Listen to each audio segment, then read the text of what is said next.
Welcome in the latest episode of that SEC podcast. I'm your host, Michael Bratton. I go by SEC Mike on Twitter. And I'm joined, as always, by my cousin Shane, who goes by Big Orange Vols on Twitter. We up to you, Big Tennessee Homer. Hey, buddy, what's going on?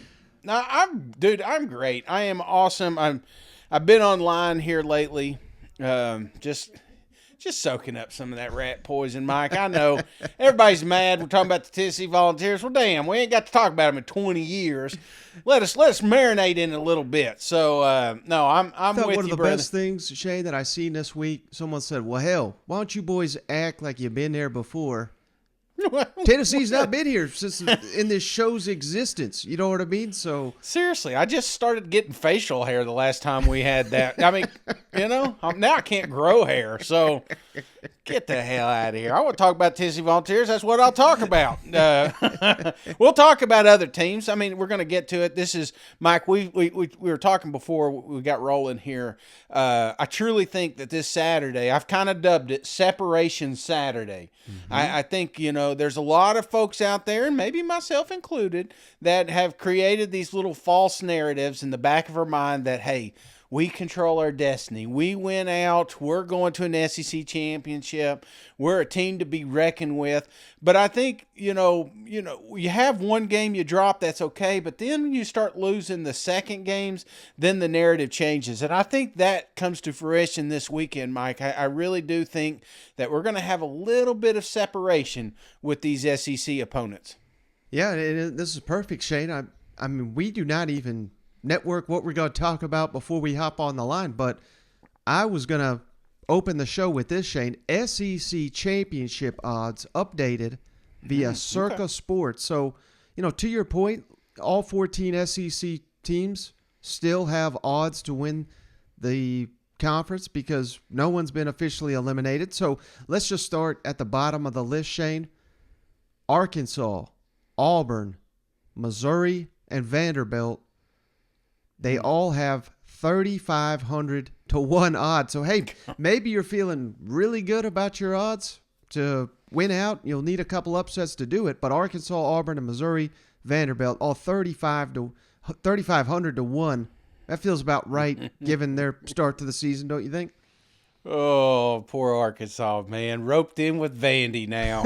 Back to the cellar. I hate it for them because they had a lot. I mean, there was so much buzz. Yeah. We got in it, Mike. We wallered in that thing for a little bit. We got excited about Arkansas's future, and now here you are, week 6? Is this officially week 6? Lumped in with Vanderbilt. Yeah. So I hate that for them, but it's like you said, Shane, they may be out for the SEC, but their mission now is to ruin it for many other teams, and I think they'll have an opportunity in the weeks to come. How about next on the docket, Shane? South Carolina, now you're a little bit more alive.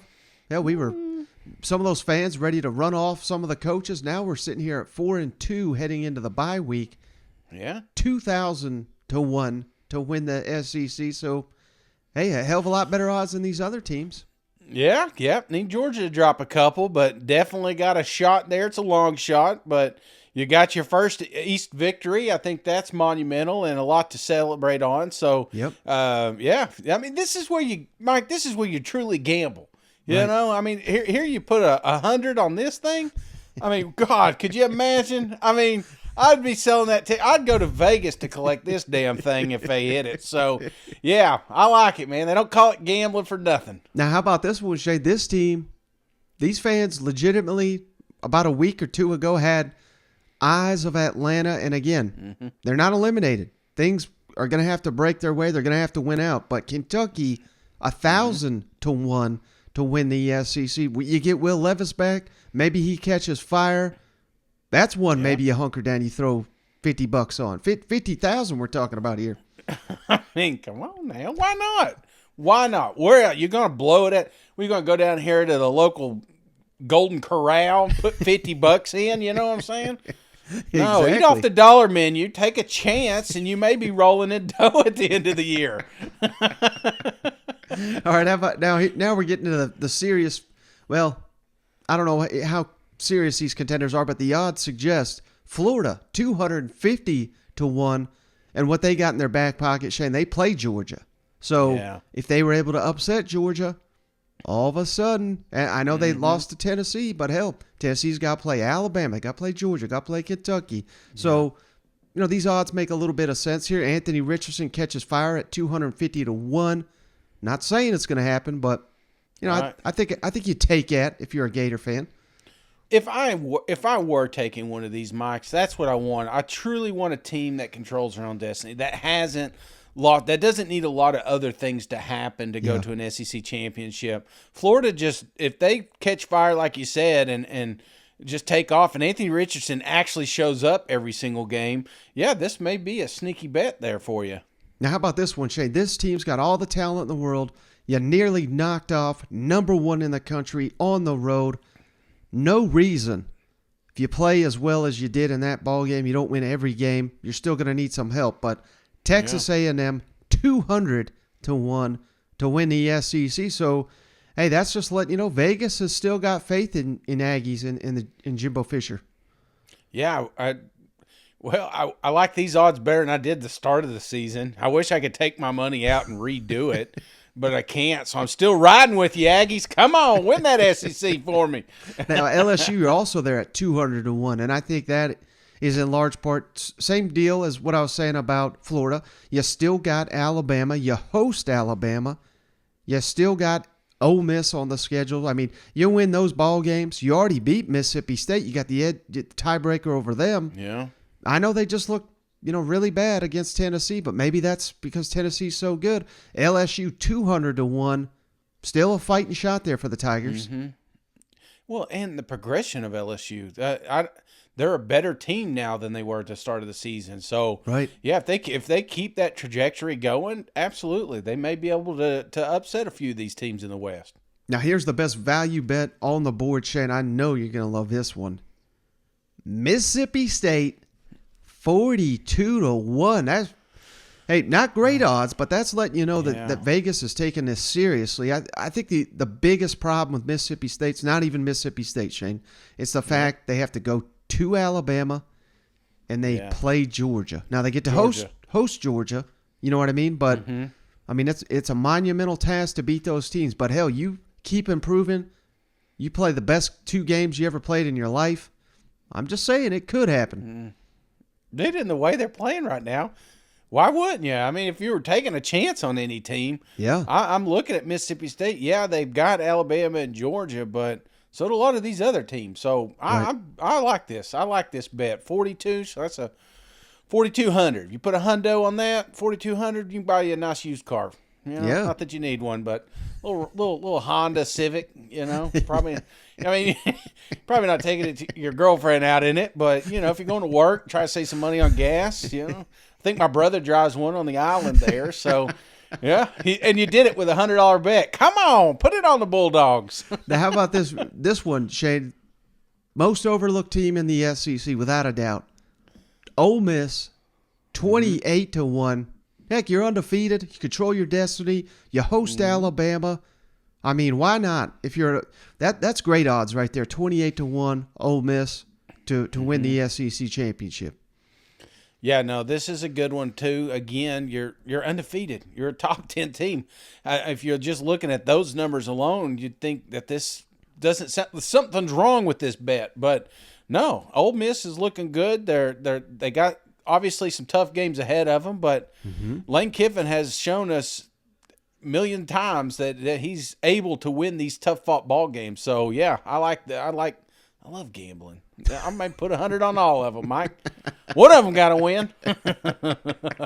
And this one I know you're gonna love, Shane. Tennessee 8 to 1. Again, they have to beat Alabama.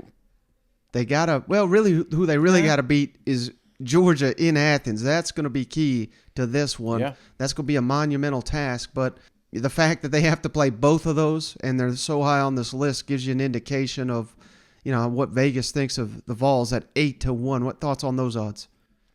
I like that you mentioned that because it feels like it's a little less pressure this weekend. You don't have to win this game. You know, we'd love to have it as a Tennessee Volunteer fan, but, maybe you wait till next week. If we lose, the spread, changes a little bit.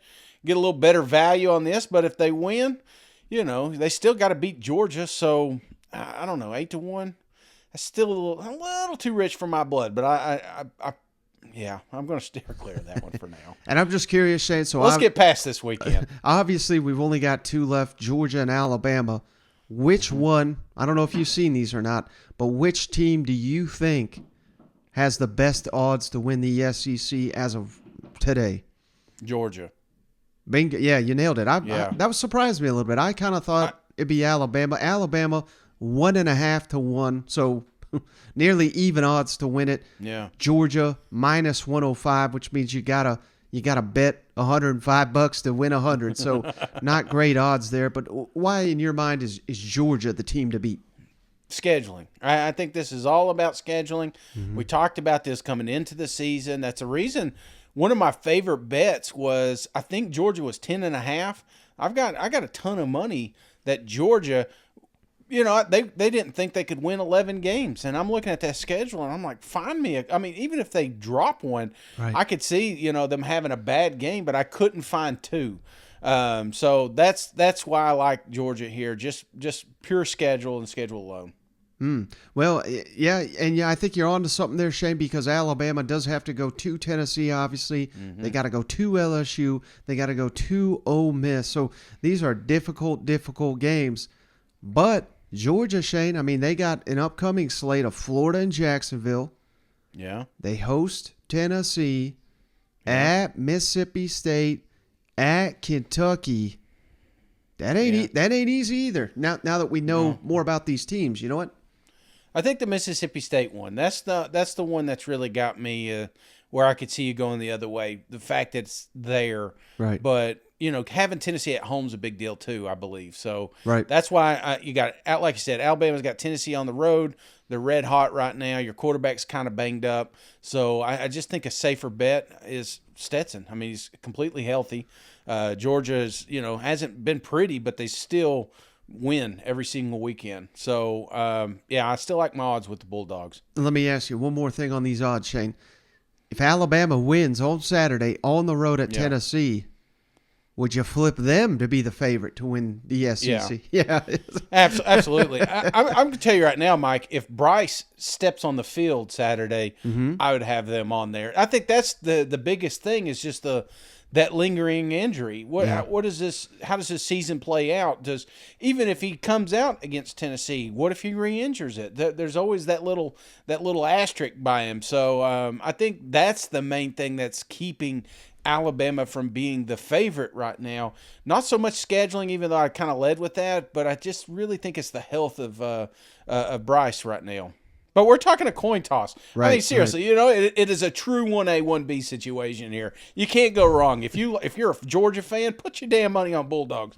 And if you like Bama, roll with Bama. Odds are you're probably right. Yeah, this is basically going to be a week-to-week proposition, flipping back and forth till they inevitably meet in Atlanta in early December. You know what? Absolutely. All right, Shane, let me add, and then probably again in the playoff. No, you're going to get plenty of opportunities to see these two play, I think. All right, Shane, you ready to talk? Take a look ahead to this weekend, preview some of these SEC matchups? Let's do it. Well, let's start, Shane, with the only non-conference game we got in the SEC this week. Arkansas on the road at BYU. And this is a tricky game. BYU's 4-2 on the season, Shane. But here's who they've beaten. South Florida. That's a joke. They beat Baylor. That was an overtime. I think Baylor's a decent team. Wyoming and Utah State. So who have you really beat? Nobody. Here's your losses. You lost to Utah, which we seen them. We weren't that impressed with them. They beat Notre Dame in Las Vegas. I think probably them Cougars. They were just distracted being in Las Vegas. So that's the path that they've gotten to this game. BYU, number 52 in the country in scoring, number 73 in the country in defensive scoring. And where I'd really be concerned if I'm an Arkansas fan, of course, is the passing attack. And they got an average passing attack, Shane, number 42 in the country in passing. So this is not a game. You have to take it seriously, obviously. They just announced it's a sellout. It's not often we get an SEC team traveling to Provo, Utah, but this is not a team that Arkansas should lose to, don't you think? No. And I always think of BYU as one of those teams. And when I say those teams, you think of like Utah this year. You think of Houston, Boise State a few years back. Pretty good quarterback, decent offense. It's one of those teams that just kind of pops up and winds up in some sort of discussion at the end of the year for a bowl game. They're not a threat. They really aren't. And that was kind of shown. I didn't watch all of the Notre Dame game, but watching that one, I didn't walk away saying, you know what, this is a powerhouse. This is a team that can compete with the SEC. That's what I'm thinking. So I don't. I think they're very small. They've got some things that are obviously working. That's why they were top 25 last week. But so is Arkansas. So I think this is both teams kind of looking for a rebound, and there's no reason that Arkansas's roster should be worried about BYU's.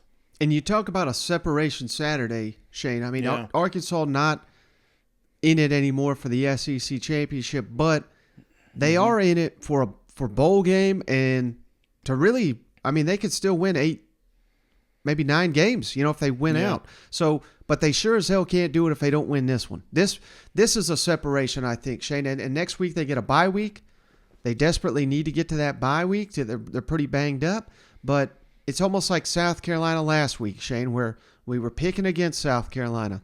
They were on the road against Kentucky. You get that win, and all of a sudden you go into the bye week with so much momentum. You're feeling great about the second half of your season. How important, given everything we know about the Razorbacks, this is basically a season-defining game, don't you think? This is time, man. This is redemption hour, the witching hour, if you will. I think Arkansas has no more pressure. There's no more responsibilities out there. Nobody's picking you to win anything. Yeah. And I think sometimes that makes you dangerous because now teams start overlooking you. Because don't think that BYU hasn't watched these last 3 games and say, well, damn, these guys, we're going to run all over them. We're going to throw all over them. Their defense is shit. We ain't worried about Arkansas because that's what they're doing. They're uber confident that they are going to bounce back this week against the Hogs, and I don't think they do. And the main reason is, this team has suffered a lot of injuries and hasn't looked fluid up to this point. It's just kind of choppy, if you will. They'll do a couple things good, and then they'll just kind of Arkansas themselves and get out of a situation or the ball game altogether. I think when I'm looking at Arkansas here, I've got my leader, Sam Pittman, players coach. He's got to just sit down with these boys and just say, guys, rip up everything. Okay, preseason ranks, top 25 ranks, all that shit, just get it out of your mind. We're just a bunch of dudes going to go out here and play some college football. We're a bunch of dudes going to go out here and just play some smash mouth offense and defense and get back to the roots, man. Don't get fancy.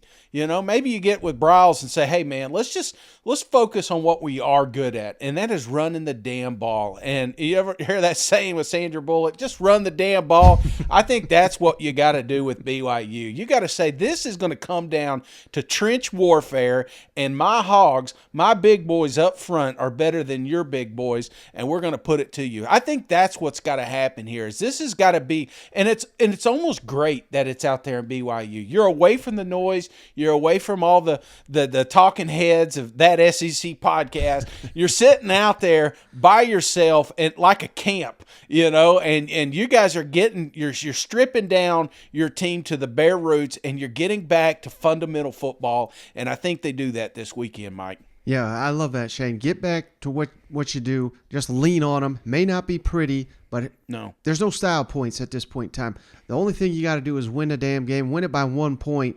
your fans will be as happy as they could be, or as you'd win it by 100. It doesn't matter. Yeah. You've got to snap this losing streak going into the bye week and just lean on the smaller BYU team, even though they got some grown men out there. They're smaller men, you know what? Yeah. They took a year or two off, try to get back into football. I think that's how it works. But, brother, I think what's got to happen is, like you said, is just smash mouth football, man. That's what Arkansas is good at, and it doesn't have to be sexy. It may be 4 yards at a time, but as long as that chain's moving and that clock's draining and you got more points on the board than them other folks out there, dude, that's the recipe for Arkansas right now. Coach, what's the mood of you guys right now after 3 losses and so many injuries and stuff, and how do you get these guys back and get the energy right? I think the difference, Trey, in this year and last year when we went on a 3-game losing streak was the health of the team was a little bit better. We had won 4 instead of 3, before that. Our next game was Pine Bluff instead of BYU. There's some differences in the scheduling, differences in the health of the team. But I think we can go back onto we'd lost 3 in a row last year and ended up in the top 20 in the country and finished out strong. I think we're all disappointed. I don't know if it's just the losses but how we've played the last 2 weeks. I wouldn't put A&M in there. We made some mistakes there at the end of the A&M game in the second half, but the last 2 weeks we just haven't played well, made some mistakes. I have to get better as coaches, but I think in a nutshell, it's we've lost 3 games and we need to stop, and I think our team understands that. I didn't feel after the game. I felt a lot of disappointment. I think I don't think there's any way we've lost the team or anything like that. I know that's not the question you're asking, but I feel real comfortable that we'll have a good week of practice and we'll be excited to go play and get our quarterback back and hopefully we'll be able to get Slusher back. I still up in the air right now. Now, Shane, we're going to upset some people here, but we're beyond that, Mike. We've already talked about Tennessee twice, so. We have got us a hell of a game here in the SEC. Alabama on the road at Tennessee. And let's start with the Crimson Tide, Shane, because I don't know if this occurred to you, but it did to me, Shane, on rewatch today. Mm-hmm. Remember that A&M game? Late in the game, A&M kicks a field goal to make it a 4-point ball game. They kick off to Alabama. There's about 3 minutes, 30 seconds left. And maybe it's just because Alabama's a little bit different. They're constructed different. College football is constructed different. A lot more wide open, a lot more passing. Receivers are paramount, and, of course, obviously the quarterback. But Alabama of old, Shane, during this Nick Saban dynasty, I cannot recall a time when they get the ball back with 3 minutes, 4 minutes, whatever, and they can't put the game away. Yeah. But that's where Alabama is right now, and that's with, all these incredible players to work with. And now maybe that's a function of not having Bryce Young, not having to respect Alabama's passing game, and Jalen Milroe did have a number of turnovers, so maybe they just said, well, the hell with it. We're not going to risk another fumble. Let's just see if we can pick us up on the ground. And a credit to A&M's defense. I'm not trying to slight them. They were incredible on Saturday night. But does that say anything about Alabama, Shane, in your mind that they couldn't put this thing away when they had the opportunity? Obviously, they won the game. That's all that really matters. But it surprises me, Shane, that even at home, Alabama's just constructed different, and that could really hurt you on the road. Yeah, but again, we're not talking Bryce under center here. Yeah. I think that's the key, and a lot of people look at last week and myself included and say, you know what, we can beat Alabama, but if we're not playing a complete Alabama, then I think you're talking 2 teams here. Because I feel like the Crimson Tide has kind of grown up over these last few weeks. Some of the things they really were bad at the start of the season, they're starting to correct, man. That defense is starting to get a little bit more testy, a little bit more aggressive, more pressure on the backside, and your running game is finally going. I think, that's dangerous. So if you can get your quarterback back and work on stretching the field, Alabama could beat anybody in the country, man. They've shown us they could do that. So there's so many question marks. Actually, there's just one question mark. Is Bryce back this week? I think that's what it comes down to. Now, the fact, let's dissect that. If Bryce is not dressing out for this game, then yes, I think there is a little bit more pause in the play calling that you have. I think there's a little bit more hesitancy to throw it down the field, because even last week we had a couple of really bad balls, man. Texas A&M should have had more interceptions than they did. So I know they're trying to get two-dimensional, but it's very, very tough to do. And I don't see them doing that against Tennessee. I expect more of a conservative game than just going toe-to-toe and say, hey, let's play some 7-on-7 here. Right. And any concern on your level, Shane, that I know, every Alabama team's different, so this may not 100% apply, but there's a ton of players on this roster that have won an SEC championship. They've been to a playoff. I don't think this game is going to faze them. Whereas Tennessee, I know they beat Florida, and it was kind of similar. It was a lot of hoopla and game day and all that, and they came out there and passed the test. But this is going to be on a different level. Any concern? And not only that, you want to talk just this team. I mean, they've won in Austin. That was an incredible, incredible scene. They not only did they win in Arkansas, they destroyed Arkansas on the road. This is a battle-tested team that I don't think is going to be phased.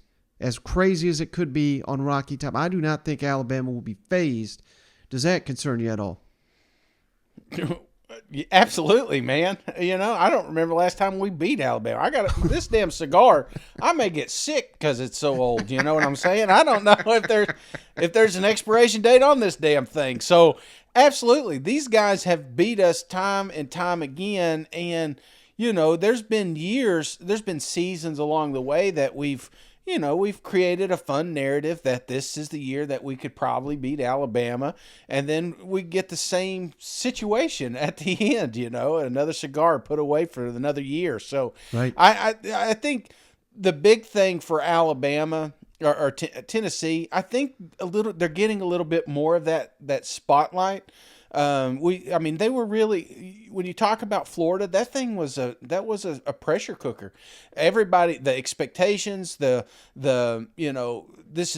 no way Tennessee can lose this thing. Like, everything was going our way. There's no way the Vols can lose the game against Florida.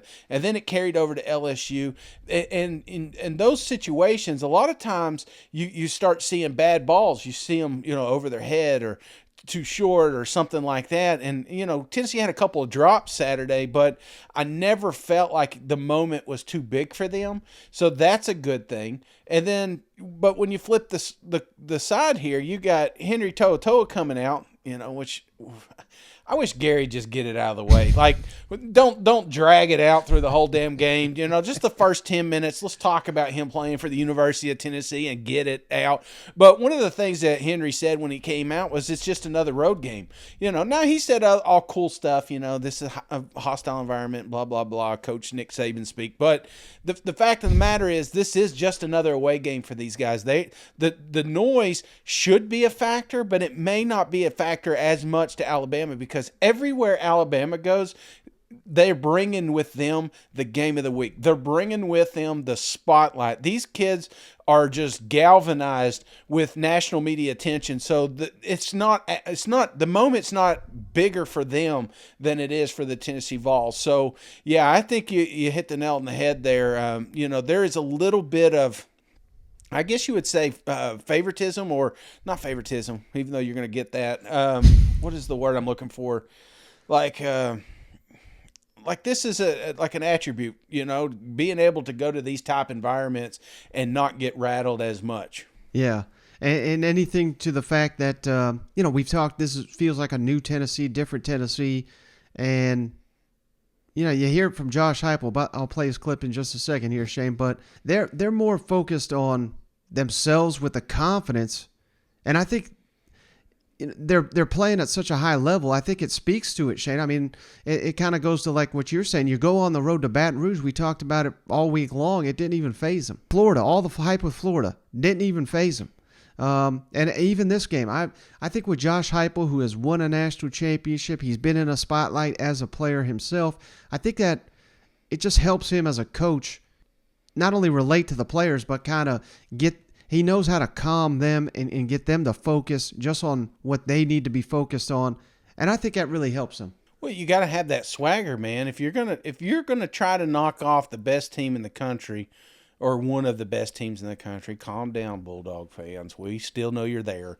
But I'm saying if you're trying to do that, you have got to have that swagger, man. You got to come in there like a rooster. And because what you can't have is similar to what Haynes King did last week, and these overthrows and, impatient throws and nervous runs and things like that. You can't have that when you're playing Alabama. You got to be cool as a cucumber. Yeah.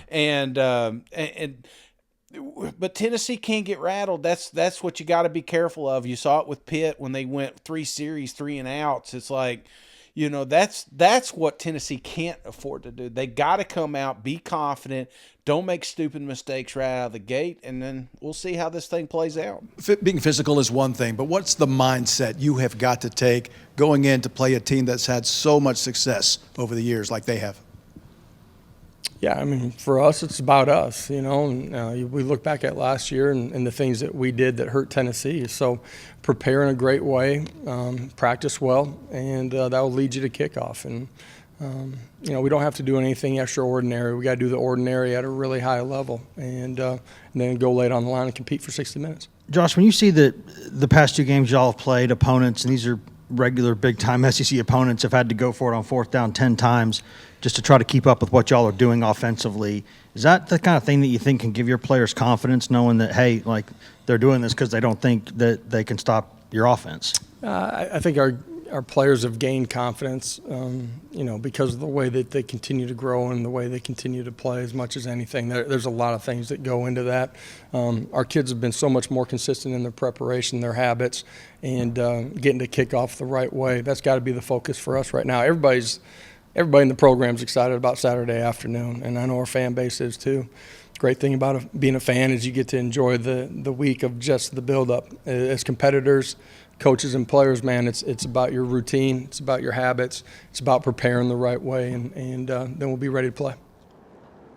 Coach, you talked about turnovers a little bit in your opening statement, and obviously you've still won all your games this year, but how challenging is it to win games when you have a negative turnover margin, and how much is that something you want the offense and defense to improve on in this last half of the season?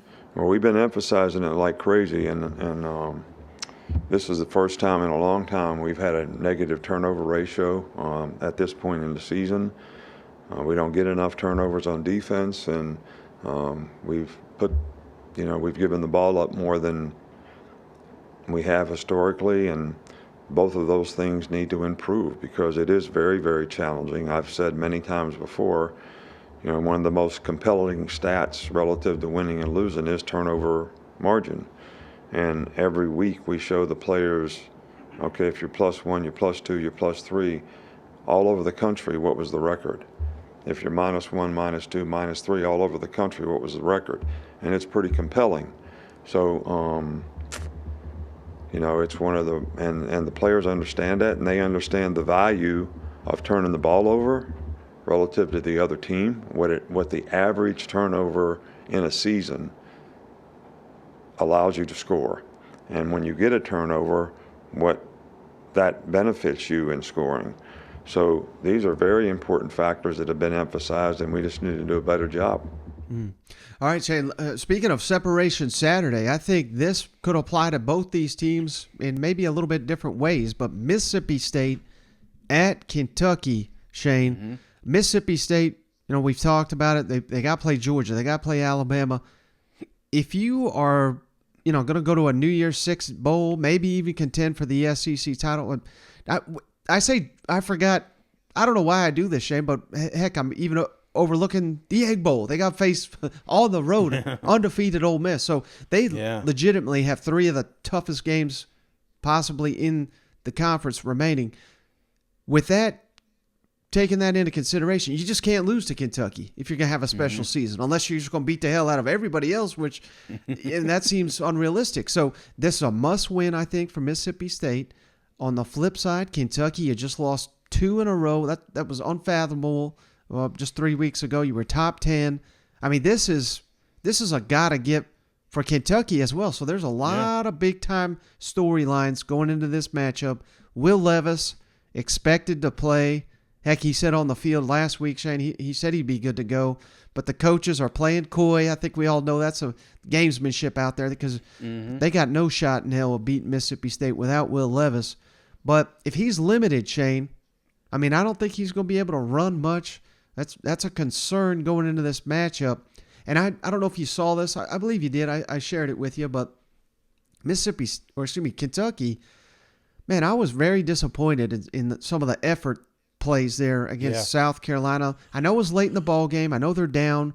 Maybe this defense was like, well, my God, we're not going to win this without Will Levis. But you just can't gift a touchdown to South Carolina in a 10-point ball game. I mean, that was the backbreaker. How much does that concern you, Shane, that was in the middle of a game here that we desperately needed to stay in the SEC race. Now we're going against red-hot Mississippi State. Is Kentucky on the verge of collapse, I guess is my question. No. And I think the reason I'm saying no here is when I'm watching that South Carolina game, you got to remember there's 2 entities. There's offense and defense. Yeah. You know, nothing against special teams or anything like that, but it boils down to offense and defense here. And it's at times can be frustrating for a defense for an offense that's not being productive. And I think that's kind of what we saw in that South Carolina game. Here Kentucky did everything they could possibly to put them in a winning position, and the offense just found creative ways to not allow that to happen. And I think that's what you got, a little bit of a finger-pointing situation. Now, that changes completely when your captain's back. And even if it's at 80%, I want Will back there. I want him throwing quick. I want him just him. That's going to keep the secondary honest. That's going to keep these linebackers honest, and that's going to help Rodriguez with his running. So I think that is part of the things that we saw. Just pure frustration last week. Here's a Kentucky team that was expecting to win, and when they weren't, I think there was some finger pointing going on here. Now, on the other side of the ball, you're looking at Mississippi State, red-hot Mississippi State, but they're walking into LSU 2.0 here, and there is a real opportunity if they're ill-prepared, they can drop another defeat. They can't afford to do that if they're going to, win an SEC championship or seriously play for a West championship. But I think that's where Mississippi State is. They cannot take their foot off the gas because Kentucky's dangerous. Last week Kentucky is not going to be this week Kentucky. And that's kind of the MO of Mike Leach's team, Shane. They're somewhat inconsistent. Now, I don't think that's fair to label this team necessarily as inconsistent, but there was just the one egg on their face, the trip to Death Valley, like you mentioned, another road trip. They certainly played well at Arizona, but this ain't Arizona, brother. This is a Kentucky Wildcat. So, there's something to be said for that. I mean, everybody's touting Will Rogers, and he deserves all the love he's getting. But this series, Shane, but whether it's Mark Stoops versus Dan Mullen or versus Mike Stoops or even Joe Moorhead, it certainly seems to often when a team is totally counted out, they pull one out. So, I mean, this is an annual series that, not historic rivals or anything like that, but they have been obviously since the SEC went to divisions. This is one of the better annual matchups, very unpredictable. I assume most people are going to be picking Mississippi State to win this, Shane, but just keep that in the back of your mind. Kentucky, at home, desperation mode, Chris Rodriguez, Will Levis. I mean, that's a hell of a combo with these receivers. I am not counting Kentucky out of this one, and they simply have to have this game. They have to, man. They absolutely have to. And they're going to have to – I would rather them go in a too tight situation to keep Will vertical because, they've got enough playmakers on the outside, even if it's one-on-one, to create some noise because Rodriguez is, again, going to keep everybody honest. Will is going to keep everybody on. It's almost like we've not got to see a real complete game with Kentucky yet. Nothing against the Ole Miss thing, but, he's just getting kind of back into game shape and everything. It just felt like it wasn't hitting on all cylinders. Mm-hmm. But last week that running game was back. Kentucky running game looked fantastic. And if they compare that with Will Levis, this is a dangerous squad. This is the team that we were talking about in the offseason. So even Will Levis, like I said, at 70-80%, I would rather have him out there because there are going to be opportunities when they still stretch the field and don't get so predicted. I think that's the problem we saw last week. It was just Kentucky was so predictable that South Carolina was just able to load that box up. Mark, with this being a home game, will that help, and the crowd being what you expect them to be, will that help to fix what's broken? No, the only thing to fix anything is to get back to work. We know that. We've been there. We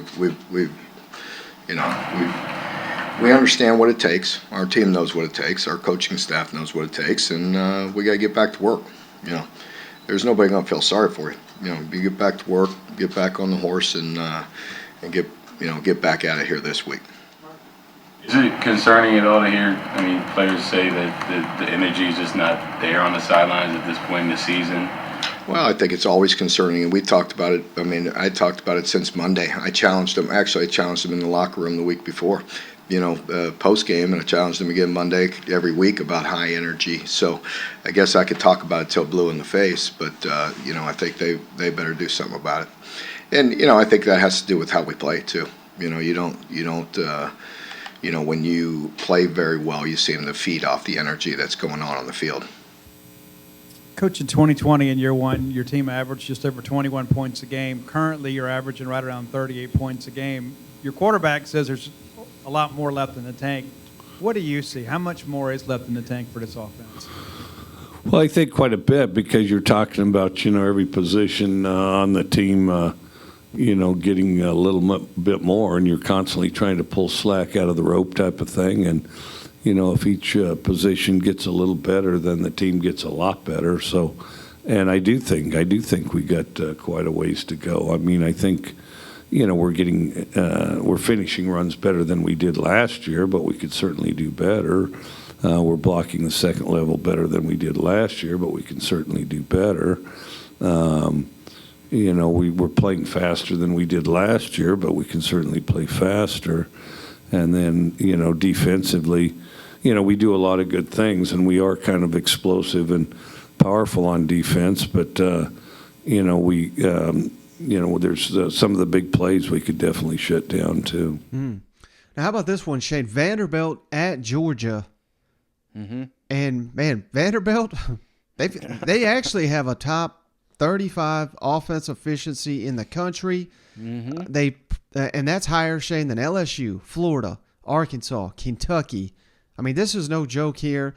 They are the only SEC team, Shane, with a receiver, tight end, and running back with multiple touchdown receptions this season. So they can score on you, but as we saw against Ole Miss, they can't play a lick of defense. So nightmare matchup here. The spread is nearly 40 points in Athens for good reason. Georgia's that elite.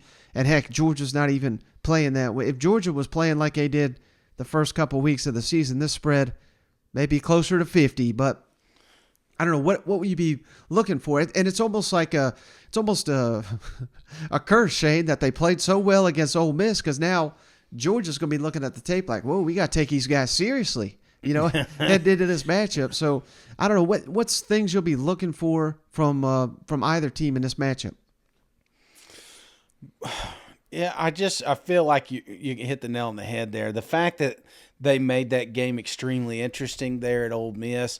That's exactly what Kirby's going to be using all week. We cannot sleep on Vanderbilt. Vanderbilt has got an offense. A lot of people are starting to learn this Swan name. Mike Wright is still seeing him fun floating around. They've got little pieces of weapons here. They got an excellent running game.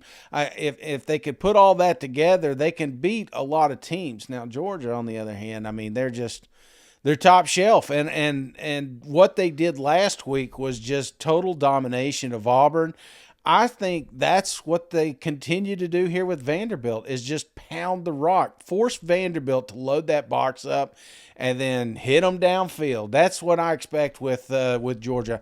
I think they've overlooked enough teams this year, brother. I truly do. I think the Kent State, Mizzou, those are kind of haunting them. Not that they thought they were going to lose it, even though it was extremely close against Mizzou. I think it was just enough to say, "Hey, man, we cannot play with our dinner, man. Right. You play with your food, then you could get bit." So I think what you're going to see with Georgia is just come out, play Georgia ball, load.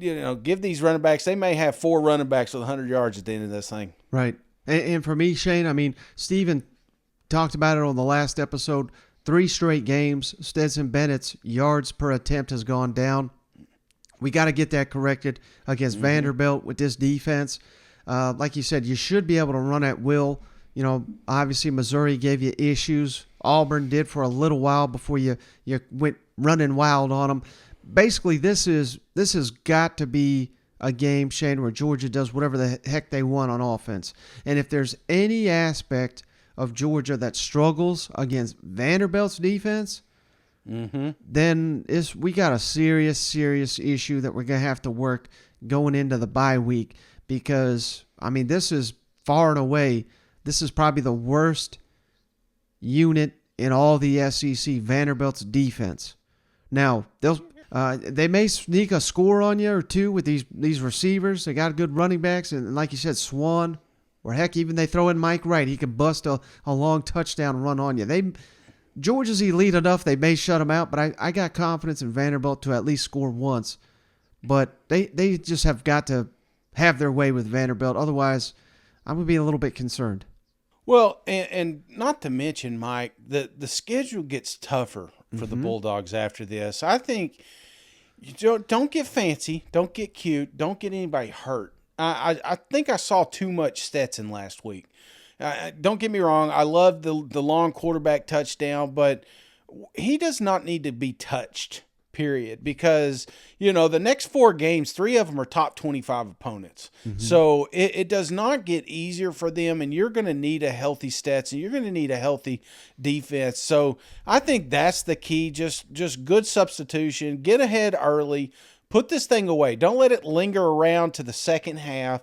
Stay healthy, and then, move on to the next week.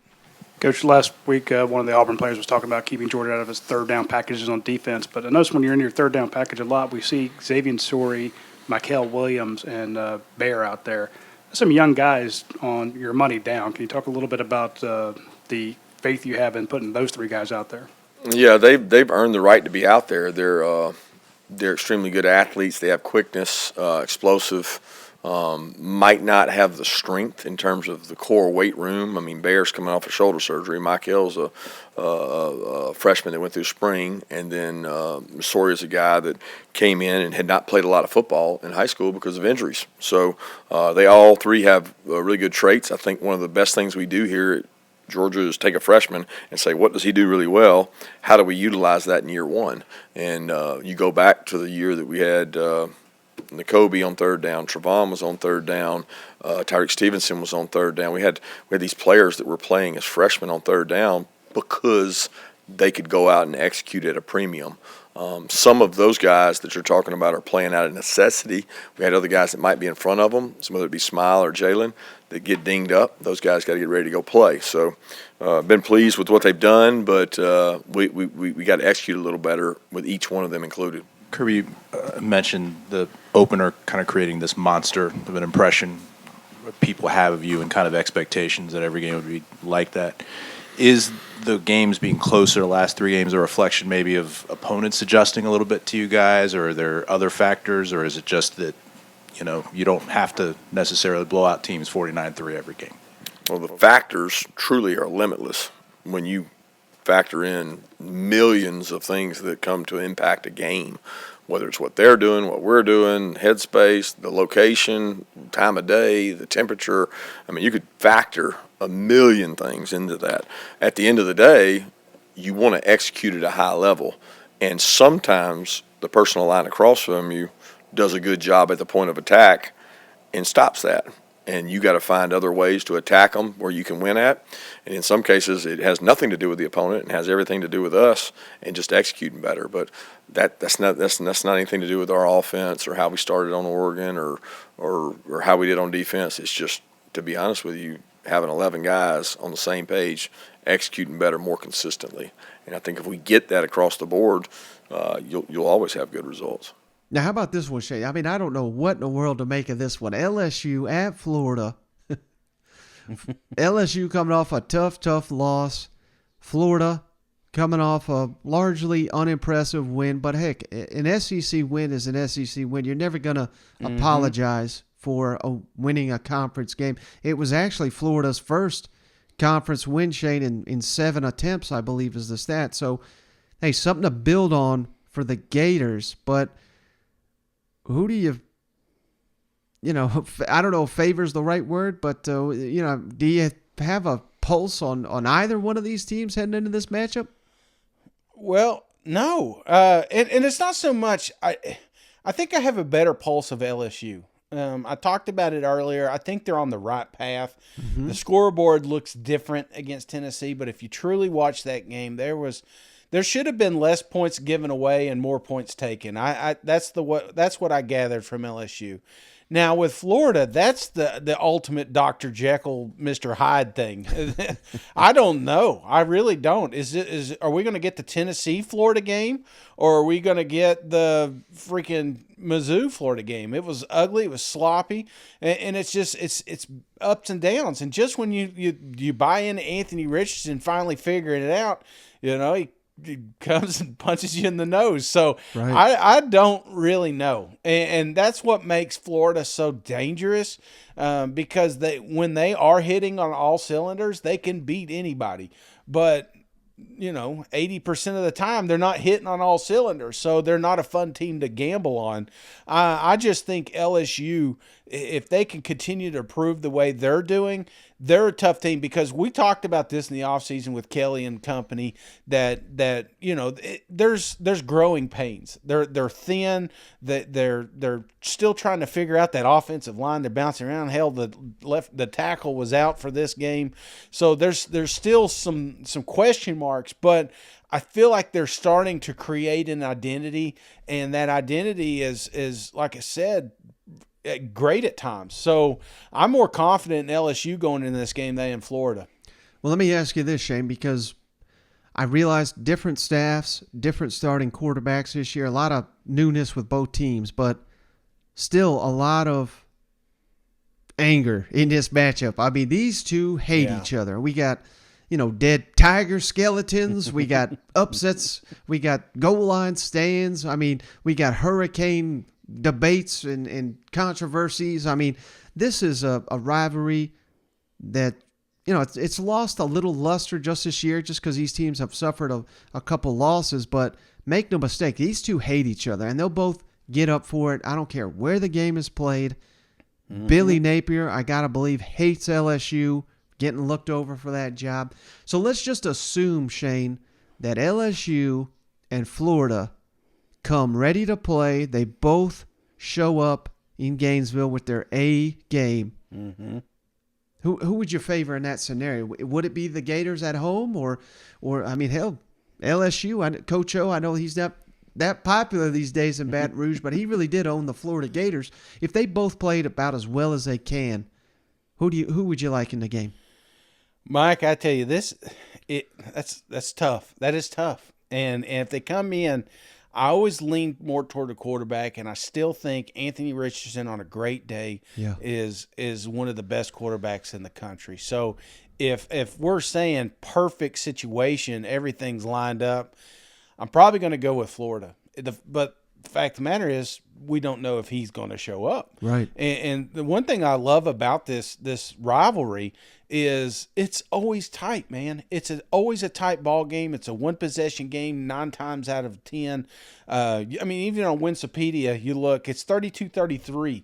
Let me just do a quick rundown. Last game, 7 points. This is the margin of error. 7 points, 3 points. That one don't count. We'll skip that one because that was a dynamite year for Louisiana. 8 points, 1 point, 6 points, 7 points, 3 points, 11 points, 8 points. So it's always down to the wire. And these teams, there's been good years and bad years. There's been good LSUs and bad LSUs, and good Floridas and bad Floridas. And it's like you could throw all that out, and it's still a tight ball game. So why expect anything different in this one? What's the spread on this game? It's Florida by 2.5, I believe. See, I mean, come on. Even Vegas is telling you right now this is a hell of a ball game we're about to watch. So, perfect situation, yes, I love Florida. But guess what? We ain't going to get a perfect situation. We're going to get all the gloves taken off, and it's going to be an old-fashioned beatdown out in the front yard. So, I can't wait to watch it, man. Yeah, I'll sum up this game very quickly and perfectly, Shane. If you're gambling on this game, you got a problem. Call that hotline number. You're going to face a quarterback who's really good getting outside the tackles and creating a problem for your guys in the secondary, whether to come up and tackle him or let him run. How do you set the edge? Because that's been a problem with all the running quarterbacks so far. It's a great question, and it's one of the very specific things about this game. When you talk about, the dilemma that you have relative to the amount of skill players that they have. I mean, at receiver, they've got some dynamic players, both inside and outside. So you pair that with the ability for the quarterback to break the pocket and scramble. You think about statistically when you look at their team, this quarterback has, made significant impact on the game with his feet, right? So there's certainly going to be a big part of our planning and, the dilemma that you have on defense. So I think it's a great question and one that we'll be working hard on this week. He throws the ball very well, too. So is it an equal problem if you just keep him in the pocket because he does throw it so well? Yeah, no, I mean, you're picking your, I'm thinking you're picking your spots. You try to mix it up. And, ultimately you got to play good at all 3 levels, right? So there's a number of ways to go about this, and I'm sure, I think we'll have our way. We'll certainly have ways to change it up in the game, but I think it's a great question, and anybody that's played this team would tell you that's one of the biggest challenges about playing against them. Okay.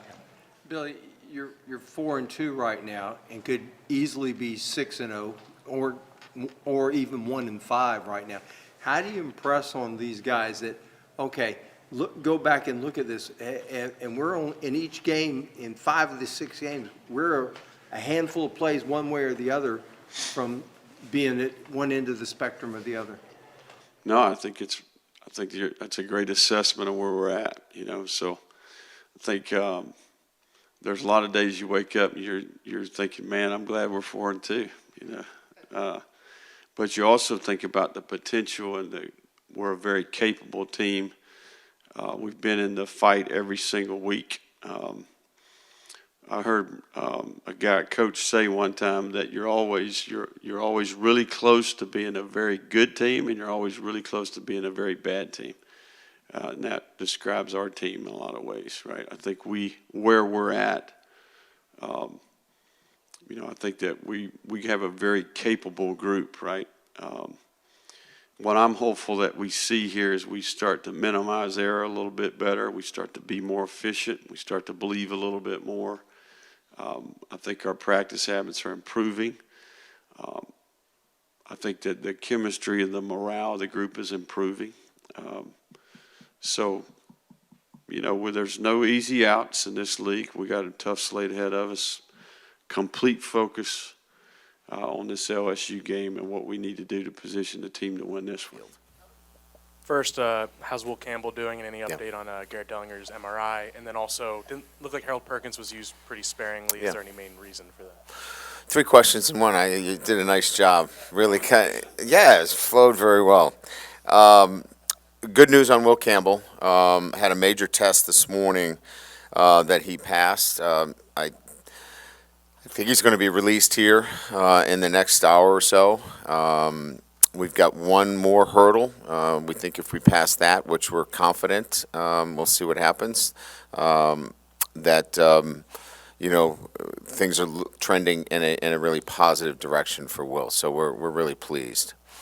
Garrett's got a 2nd degree MCL, so he'll be lost for this week and most likely next week. We're really thinking that it's probably a 2-week injury for Garrett Dellinger.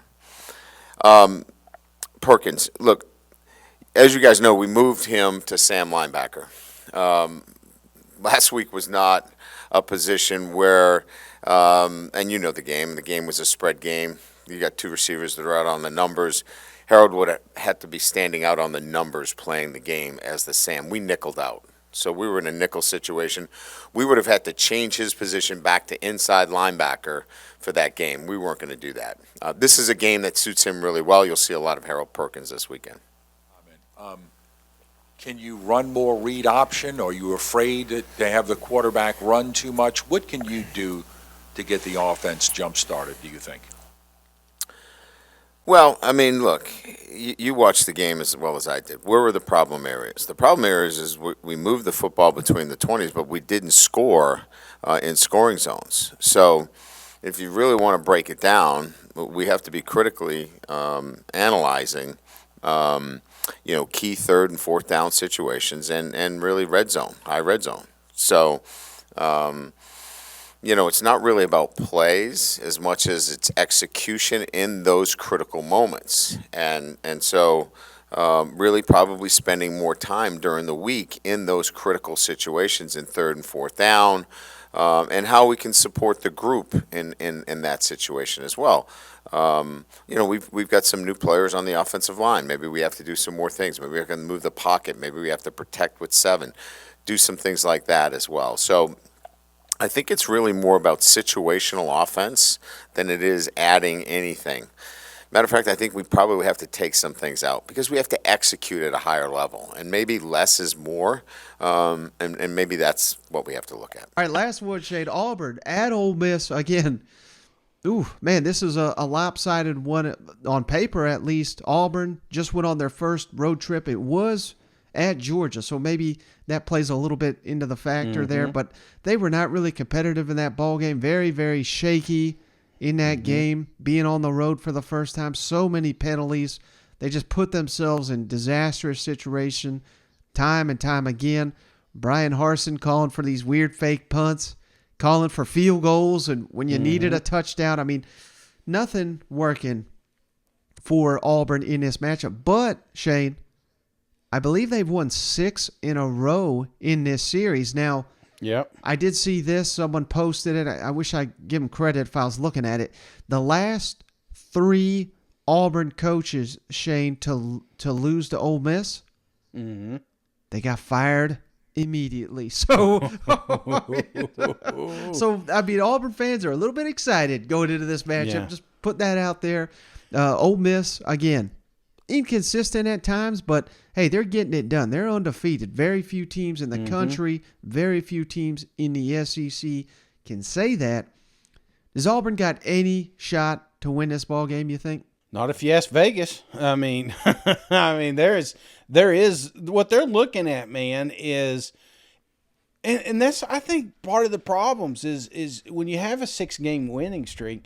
Yeah. There's a lot of people in Auburn, even though you're going in a couple score underdog, still expecting to beat Ole Miss. You just don't lose to Ole Miss. Yeah. This is a team you don't lose to. And the problem is Lane Kiffin's one of those rub salt in the wound kind of guys. And if you are down a couple scores, he ain't going to let up, man. Nope. He is going to beat the shit out of you because guess what? He may want that job. So I think that's the key here. You got to be careful going into this matchup. Auburn, Auburn's just got to have a hell of a game, man.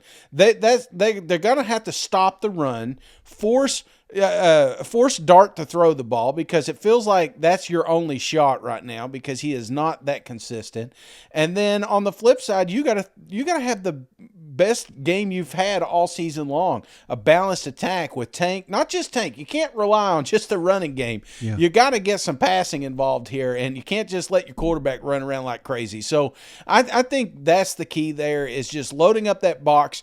Lane has been able to run against his opponents at will. This is a little bit different situation. I think Auburn has enough capability to slow Ole Miss down. Now, this could be a huge victory for Brian Harsin and company. This could be a huge upset. So I'm not ruling that out. It's just they're going to have to not be conservative. I watched that Georgia game, and it infuriated me. There was opportunities that Brian had to kind of keep that momentum, and it felt like he squandered away, thinking that, hey, my defense can keep me in here. No, they can't.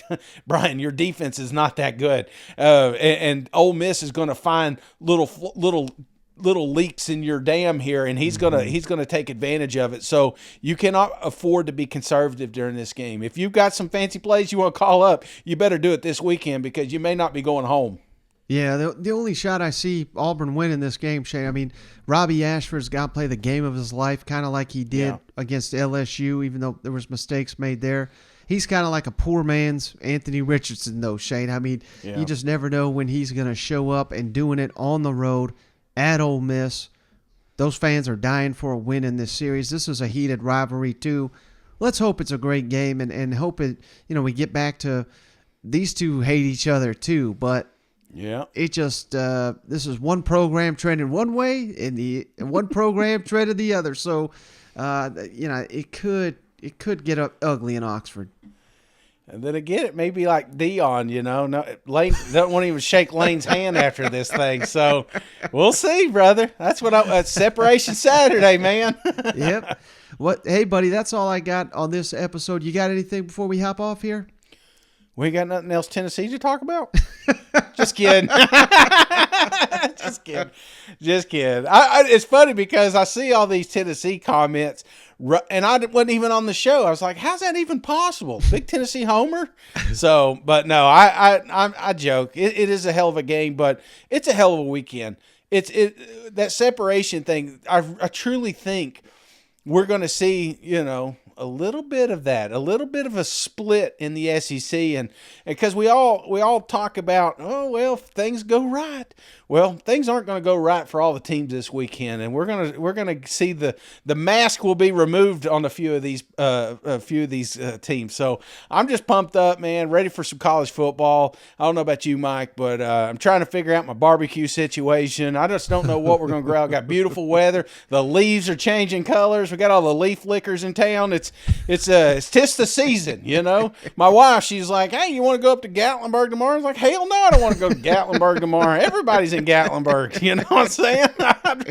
I want to den up and watch some college football. So, brother, I'm pumped up, and I look forward to talking to you tomorrow. Absolutely. Well, I think that's a perfect way to end it, Shane. I appreciate you, as always. Appreciate each and every one of you for tuning in. We'll catch you on the next one. All right. See you guys. Go Vols.